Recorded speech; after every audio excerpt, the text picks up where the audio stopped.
यासोबत आता क्षणाची सर्वात मोठी बातमी आपण पाहतो। एकनाथ शिंदेंच्या आजच्या सगळ्या बैठका रद्द करण्यात आल्या आहेत। साम टीव्हीला सूत्रांनी माहिती दिली आहे। डॉक्टर्सनी त्यांना आरामाचा सल्ला दिलाय आणि त्यामुळे आजच्या सगळ्या बैठका एकनाथ शिंदेंच्या रद्द करण्यात आल्या आहेत।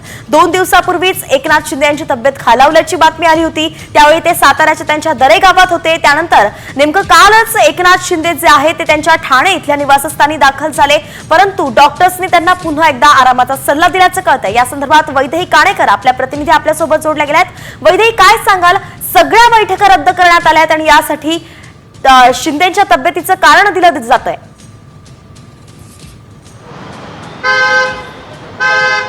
नक्कीच आपण बघतोय की एकनाथ शिंदे यांची आज बैठक होती, आमदारांसोबतची बैठक होती। मात्र आजच्या सगळ्या बैठका ज्या आहेत त्या रद्द करण्यात आल्याची माहिती सध्या सूत्रांकडून मिळत आहे। डॉक्टरांनी त्यांना आराम करण्याचा सल्ला दिलेला आहे, कारण गेल्या अनेक दिवसांपासून ज्या पद्धतीनं एकनाथ शिंदे महाराष्ट्राचा दौरा करताना बघायला मिळाले आहेत, त्याच्यामुळे निश्चितच त्यांची तब्येत गेल्या काही दिवसांपासून बरी नव्हती। अगदी ते गावालाही जाऊन आले होते, त्या ठिकाणी देखील डॉक्टरांनी त्यांना आरामाचा सल्ला दिला होता आणि पुन्हा एकदा डॉक्टरांनी त्यांना आरामाचा सल्ला दिला असल्याची माहिती मिळत आहे। त्यामुळे एकनाथ शिंदे सध्या आपल्या ठाण्याच्या घरी आराम करत आहेत।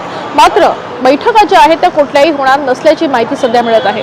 अच्छा, धन्यवाद वैदेही या सविस्तर अपडेटसाठी। तर आपण पाहतोय मुंबईमध्ये सध्या एकनाथ शिंदे हे ठाण्यातील आपल्या निवासस्थानी आहे आणि त्याच ठिकाणी ते आराम करणार असल्याचं समजतंय।